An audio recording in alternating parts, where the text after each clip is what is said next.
Dare great things for Christ.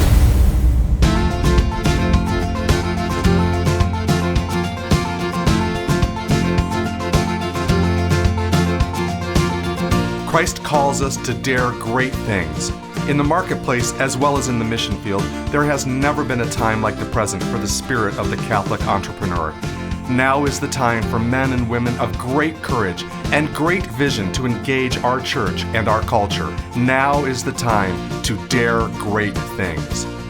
And here is your host as we dare great things, Father Nathan Cromley, the president and founder of the St. John Institute.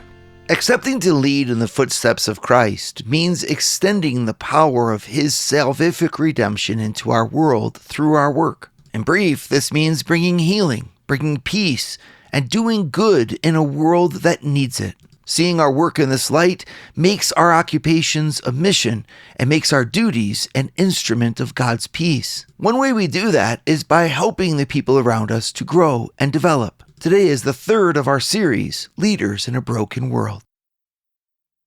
Hi everybody, glad to continue with you this course we're taking on trying to understand the bigger perspective of our leadership. I mean, on the one hand, you can look at your life and you can say, okay, God's given me a job, God's given me success, God's given me an education, God's given me power, God's given me drive, all the different ways that we're used to looking at ourselves, kind of as very talented, successful people, and you are.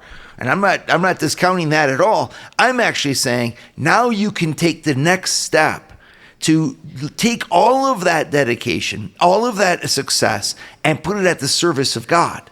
Right? This is kind of what I see in the call of Simon Peter. When you look at what Jesus looks at Simon Peter and he says, "You are a fisherman." Okay, and he's true. And there's a lot to be said for Simon Peter, the fisherman.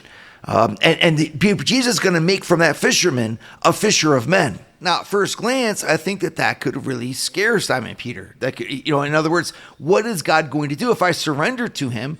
I'm no longer going to be able to do what I'm good at. I'm not going to be able to excel where I'm strong. After all, I'm a fisherman, and He's calling me to follow Him in some sort of, religious exercise. And I know a lot of Christians that feel that way. They're scared to give their life to Christ because they think that if they do that, they're going to become less apt, less skilled, less qualified. And in a sense, when your value comes from the way that the world looks at you, and you look at yourself based upon how society ranks you, well, of course, you could say, it's much better for me to belong in a place where I'm acknowledged and esteemed than to enter into a religious form of surrender and practice, which really puts me outside of the scope of the world that's around me. I'm called to be in this world and to lead this world, and you can't do that unless you engage in this world. And I understand that. And I think Simon Peter felt that same kind of question in his mind, which is why, if you look at the call of Simon Peter in the gospel, there's actually 3 different moments when he's called. The first is when Jesus meets him for the very first time with John the Baptist. Peter goes to listen to John the Baptist preach. His brother Andrew says, "We have found the Messiah." Peter goes to meet Jesus, and Jesus gives him a new name. You will be called Cephas. Well, then he goes back to Capernaum. And Jesus follows him later on, moves to Capernaum himself, and then walking on the shore of the sea, sees Simon Peter again and says, "Follow me and I will make you a fisher of men." Okay. Well, the thing is Peter does follow him, at least for a short time or a few days, but he goes back to his fishing again. It's not until the Gospel of Luke when Jesus fills Simon Peter's fishing boats with fish that Simon Peter finally yields and follows him. And I see here a sign that's meant for all of us. When we are great, when we are successful, the last thing we want to do is jeopardize that success. And if following God puts all that at jeopardy, we're scared. We're like, "God, how can I be good at following you when my value seems to come from my skill set?" Now, of course, that's a short-sighted way of looking at things, but that's how we look at things. And here, look at what he does with Peter. He literally affirms Peter. He literally gives Peter more fish. So he's calling Peter to leave fishing, and he does it by showing him that by leaving fishing, he's going to be even more abundant. That God does not break us that God hones us. He makes us even more effective, even more brilliant, even more beautiful. He takes what's deep down inside of us and he brings it out so it can shine. And that's exactly what he's showing Peter by this. Yes, Peter, if you leave your fishing boats behind, you might not catch fish, but the fisherman in you will be even more successful, even more outgoing and shown to the world. Now, I think that's so important because a lot of us are afraid to follow God, either afraid to follow God to become a priest or afraid to follow God to really become Christian in our families, to show our faith at work. We're bashful in part because we don't want to jeopardize what we see as a source of affirmation and goodness inside of us. And I think it's important for us to see this in the gospel, that Jesus does not take away from life anything that makes it wonderful or excellent. And on the contrary, he gives it even more. He says, I came that you might have life and have it more abundantly, not less. Right? In other words, I came to find you so that I could then make you a gift to others. That's the key. Once we do that, we understand that there's more at stake in our workplace than just getting our job done. We have to do that, but there's more to it.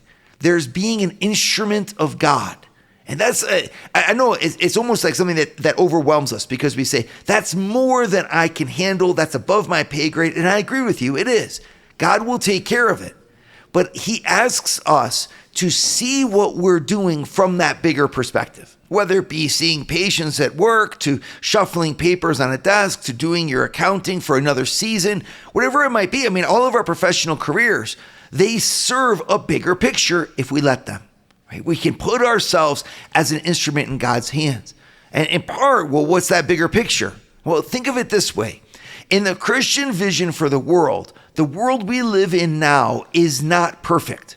In fact, it's a broken image of what it used to be when God first made it in the garden. When God made Adam and Eve and put them in the Garden of Eden, things were perfect. Things were beautiful. Everybody could become happy. We knew God, we knew each other, and we knew ourselves, and we lived in harmony, a beautiful peace, the Garden of Eden, right? And that because of sin, that Garden of Eden was lost to us. And now we don't know God, we don't know ourselves, and we don't know each other perfectly. Instead, those three forms of unity and harmony have now become, ruptured. They're not totally sullied and gone. They're there, but they're just darkened, weakened, hurt, estranged, right? And so when Jesus comes in the world as the Savior, he comes into a broken world. And he comes in a broken world to do what? To give sight to the blind, to give those who are deaf, hearing, to help those who are lame to walk again, etc. In other words, he restores humanity. And when he institutes his church to continue his mission, giving his apostles the powers of healing, both soul and body, and the duty of proclaiming the truth of the promise of God in salvation in Jesus Christ to all the nations. Okay, so what does that mean? That means that you and I, as members of his body, of that church, have to engage in the world as if we were an extension of Jesus.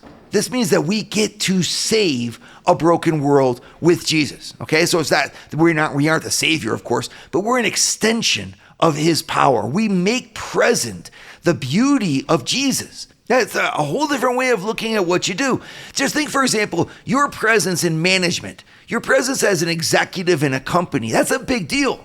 You give stability, you give assurance, you give vision, and you give direction to people so that they can find a way forward amidst a great diversity of options. Without leadership in business, the business organization would fall apart. Leadership is the key. It's what provides the unity, the same vision, the same means, and then to be able to direct that towards the highest of goals.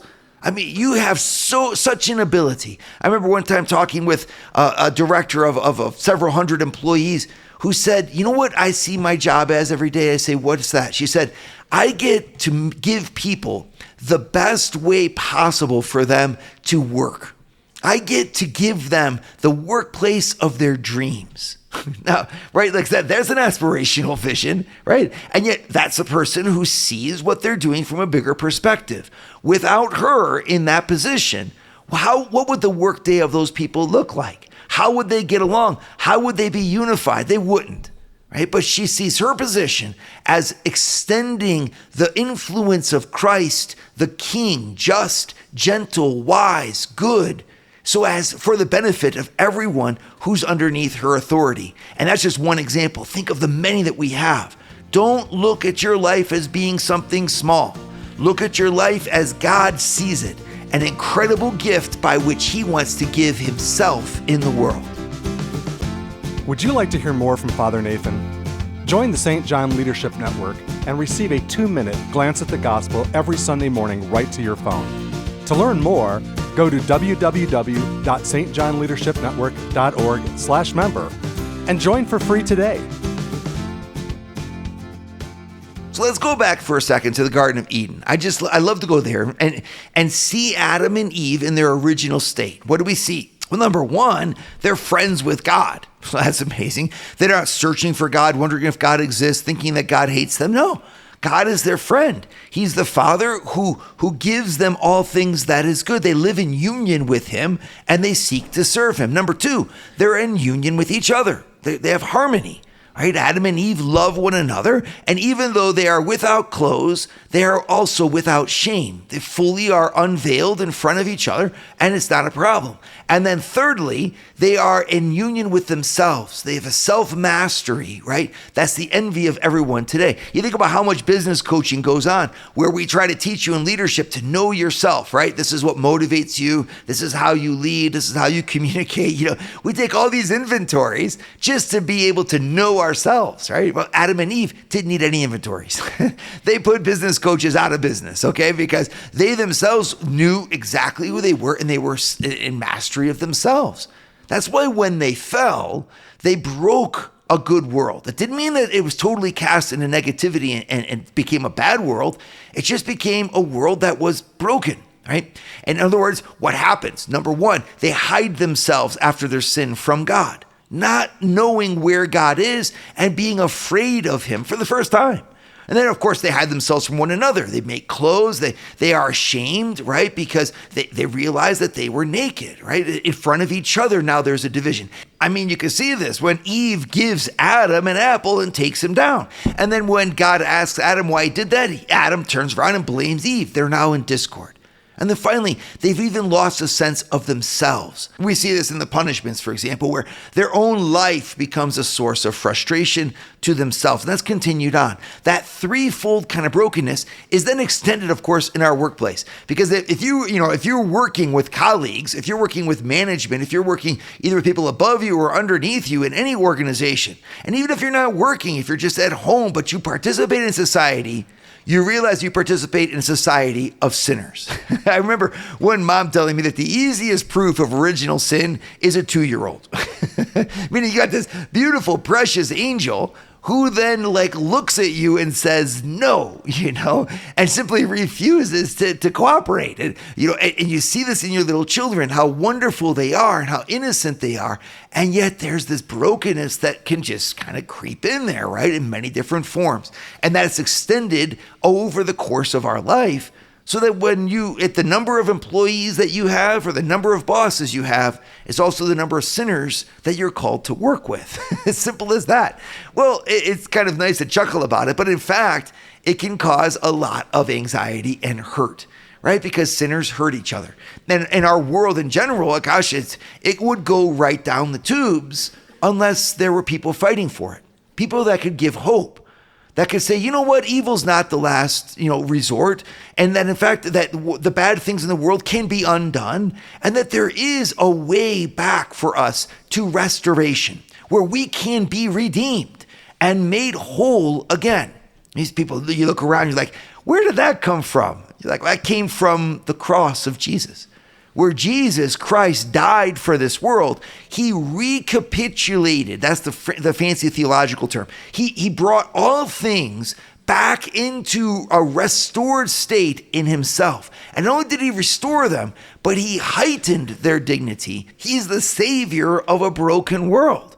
And so in him, we have hope. Right? Now, all of us, we then become his followers, right? And that, of course, means that we follow his teachings. We try to put them in practice in our life. But even more than that, this is what's so neat. When you were baptized, you were made a part of Jesus. Now, it's a mysterious way, okay? But it's called the mystical body of Christ. And this is something that we simply believe in faith, but it has been revealed to us and shown to us time and time again that through our lives, God does his work.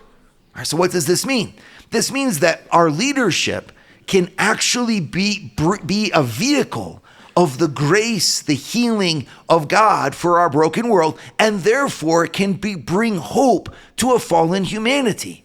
So if I'm in charge, in other words, of a workspace, if I'm at the front desk of a place of business, I get to receive every person coming through that door as if they were a child of God in need of help. It's a way of looking at it. So by the patience I show them, the gentleness with which I greet them, the smile that I give them, I can bring healing and peace to people who are coming into that place nervous, scared, etc. I become an agent of God's love and reassurance and confidence, even in a small way, but that's exactly the way where it's needed. Front desks are so important in a business because it's where the humanity can shine forth of the company in a beautiful way. It's where you're welcomed as a person to come to receive the service that the company is offering. But it only happens if you at the front desk actually take that upon yourself as a real mission, right? And why you can take that mission? Because you realize it's an opportunity. If I can put someone at ease, I'm doing God's work. If I can bring someone to smile, I'm doing God's work. How can I bring the balm of the love of God onto a person who's in need of that support? And that's why they've come to our company. It's my opportunity. They don't have to talk about God. I don't have to bring out his name. I just have to make his love visible. And when I do that, I become his instrument, right? I bring salvation. That's a kind of a simple example, but you can think of it through the goods and services that you create. You are literally, if you're in a restaurant, you are feeding the hungry. I mean, you're extending goodwill at someone's birthday there at the restaurant. If you're a mother at home, you're literally clothing the naked, doing the laundry every single day. I mean, I get it. It's not as glorious as going out on the streets and doing it for the poorest of the poor. But without you, there would be a lot more of the poorest of the poor. Everyone would become the poorest of the poor. We're holding things up. And we're moving things forward in our way. And this is the mission that we've been given as Christians and why our jobs and our leaderships are such opportunities that Christ wants to fight for them. I just think you need to see that yourself. Stop looking at yourself just as an executive, just as a manager, or just as an employee. And start looking at yourself as someone who's been given authority, given a role so that you could perform it as an extension of Jesus, as his instrument. And suddenly all kinds of beauty is unfolded in front of you about what you do every single day. Would you like to start your Thursday mornings with a scriptural leadership lesson? Join the St. John Leadership Network, where Father Nathan hosts a 30-minute call at 6:30 a.m. in all 4 U.S. time zones. To learn more, go to www.stjohnleadershipnetwork.org/member and join for free today.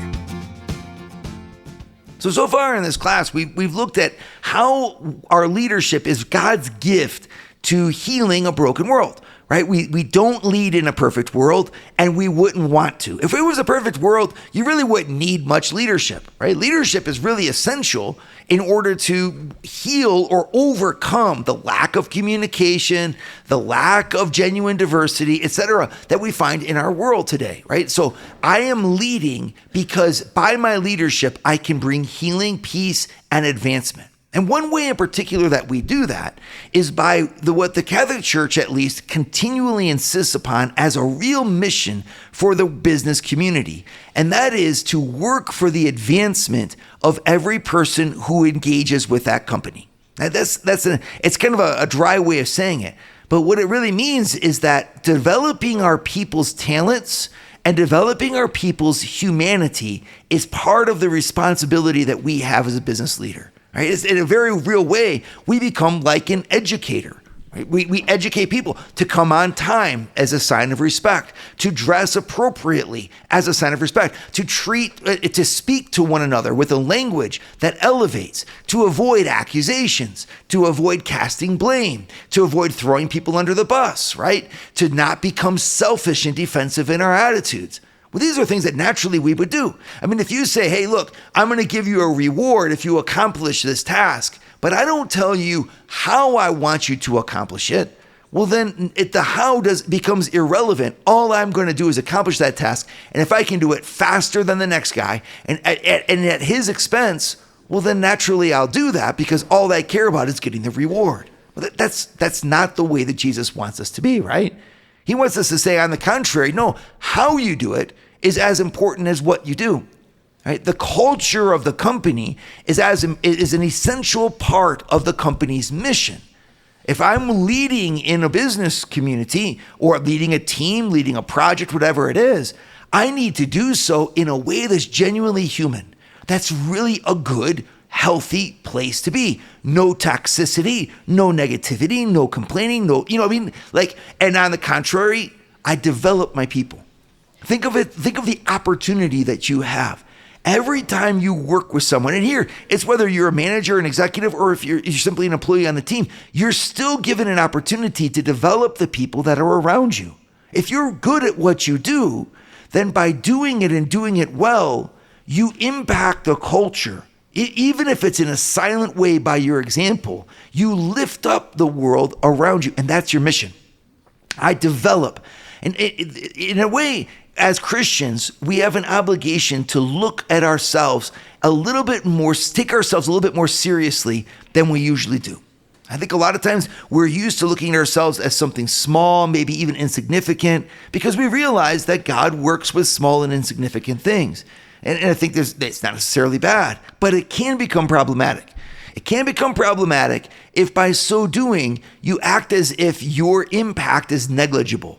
That's not it. What you do might be small and what you do might be overlooked in the eyes of many, but how you do it is never negligible. In fact, how you do it influences the world in incredibly powerful ways. And one way that I can become aware of this is to say, my role is to try to bring those around me to a higher level of performance, a higher level of responsibility, a higher consciousness of their goodness, a higher level. Right? So that means that I adopt in my own soul this responsibility. I'm not here at work just to get a job done. There's something more to my daily tasks, and that is to help by my work and my presence to point the way to everyone around me to a beautiful and good world. Right? Where can I first exercise this? Number one, by my language. It's an amazing thing just to try to elevate your speech. An easy way, get rid of your cursing. I know, as so many times in the workspace, we think that this is somehow acceptable. Why? Why is cursing acceptable? It's only acceptable for people that choose to live at a level where they can't express the full power of their reason except by words that are coarse. Well, we don't have to do this. Instead, we can try to express ourselves pointedly with correct speech. It's a small little thing, but it makes a big difference. By our speech, we create a culture and an environment that can actually lift people's spirits up. Like what, for example, if we chose to refrain negativity or negative words, rephrase them into something that's positive and life-giving? What if instead of looking at things as objects of critique, we saw them as opportunities, as challenges to be met? I mean, we could become people who could really inspire others by simply changing our vocabulary. You know, and another way that we can do this is simply by taking stock of how many times in the last week we've taken the chance to check in with those who work underneath us or work with us about how they're doing and whether or not we can help them. Sometimes, especially in moments of stress, when you're going after a project or you're trying to advance or grow or make some sales, you can become so focused on what you do, relying on other people, that you never take the chance to develop. You might have younger people on your team that are just aching to learn from you, to connect with you, to be inspired by you. And well, to do that, you might have to check in with them. I think a real simple practice we can do every day is just choose one person maybe, but simply ask them, hey, is there any way I can help you? How are you doing with what you're doing? Let them ask you a question. Why? Because you know how you're doing it. You're really good at what you do. It took you 30 years to learn. Well, you can help by pouring that out, but you need to have the cognizance to stop and recognize that people need to be developed. And then finally, a great way to look at this is to look at the failures of those underneath you as opportunities crying out for mentoring. This is a hard thing to do because we want to look at failures and say, look, that's a sign that you're incompetent. But that's not going to help your team. Recognizing that everybody's incompetent around you is not going to help anyone to grow in competence, right? The idea is that, hey, if we had a breakdown and it didn't function, this is an opportunity for me to step in to help you to grow, to look at the people and put them first beyond the problem. Oh my goodness, is that a hard thing? And yet what a call. When we look at Jesus with his disciples, they had all kinds of breakdowns and deficiencies, and Jesus poured himself into them. He recognized that by correcting them, yes, but by also teaching them with patience and building them up, he was making men who would be capable of bringing his presence to others. And as he did to them, they then did going down. This is the Christian vision of work. Our world today needs nurturers. It needs leaders who are willing to develop, willing to give a chance, and willing to lift up, who are agents for growth in a world that otherwise is stunted. What an opportunity. I want to leave you just with this vision, right? We're all going to come to the end of our days. Who's going to meet you at the pearly gates? And when they meet you there, will they be smiling? Wouldn't it be neat for you to be met at the pearly gates by all the people whose lives you impacted for good? All people who are thanking you, who are recognizing that you were someone who lifted them up and helped them to be better. That's the vision that you deserve to have, that you can have if you follow Christ and take him into a broken world. Dare great things for Christ. Share your feedback with Father Nathan. Send us an email at communications@stjohninstitute.org. That's communications@stjohninstitute.org. And visit www.stjohninstitute.org and sign up for our newsletter to receive updates from Father Nathan.